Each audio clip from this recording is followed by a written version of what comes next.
Thank you. Great. Thanks, Amy, for that one small idea. That was wonderful. We've also heard a lot of big ideas this weekend, and I love that for us.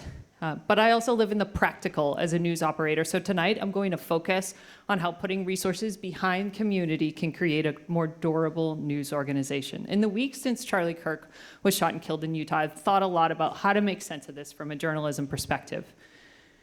For years, I have chased page views and subscription conversions as a way to protect our journalists.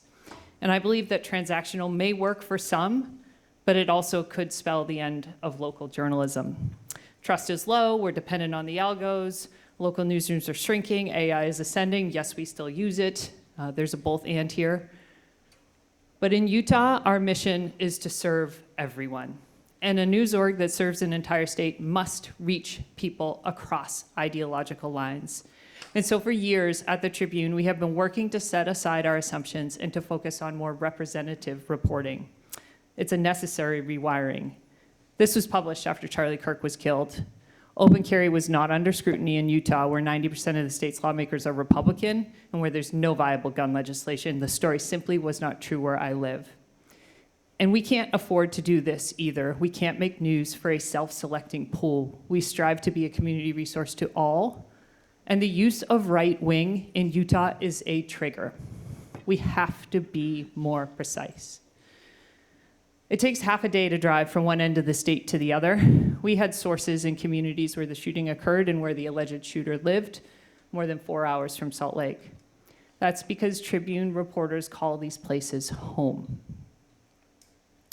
Editors had a long discussion following the discovery of the alleged shooter's romantic relationship, taking care to think about multiple audiences, perspectives, and communities, and not to inflame. They do this kind of heavy mental lifting every single day. And because of approaches like these, we're reaching more people than ever across platforms. News consumption habits will continue to be disrupted. And yet I believe most of us are pursuing strategies that are unchanged. We have to start measuring different outcomes. Outcomes that don't have immediate monetary impact can lead to stronger relationships and support, which will lead to better long-term health for our news orgs and for those that we seek to serve. We are building trust by listening and then focusing on issues that our communities care about: the cost of a house in Utah, traffic faith, government accountability, which has been a Tribune hallmark for 155 years. We regularly hold our governor accountable. But tonight I want to share with you what he said after Kirk was killed. We have to see each other as people again. We have lost that. We see each other as monsters now, Cox said. Simplistic, tribalistic explanations from the right or the left won't work. Tyler Robinson is the man who allegedly shot and killed Charlie Kirk. He lives in Washington County, which is in the middle of a period of rapid growth in Utah. It's 4.5 hours from Salt Lake City, and it is its own distinct community.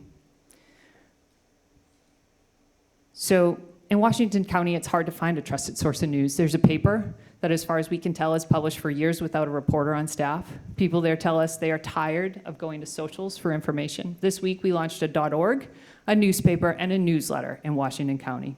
We are bringing independent and trusted news, thank you, to 40,000 homes. In the birthplace of the alleged killer of Charlie Kirk, we know there is a desire for sense-making. Oh, and it's free. The paper, the .org, and the newsletter are free. Advertising and philanthropy are principally supporting it. Washington County is just the first step. The larger move is to make the now nonprofit Tribune easy for anyone to access online, for those who can't afford to or who won't pay for the news.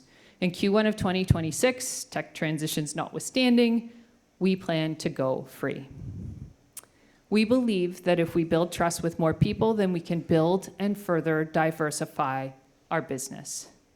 Mandating that people pay doesn't have to be the only path. I understand that many people have organized into camps in which they listen to what they want to hear. And yes, moving away from tribalism means more than just being careful with our words, excuse me. Story selection, community engagement, sourcing, all of it has to change. I can't define how or when we will build communities of real people who can talk to each other instead of yelling into the void, but we're going to keep working on it. Just like I'm going to keep working on these lovely Ignite talks because they are so hard and so challenging. Thank you all. Have a good night.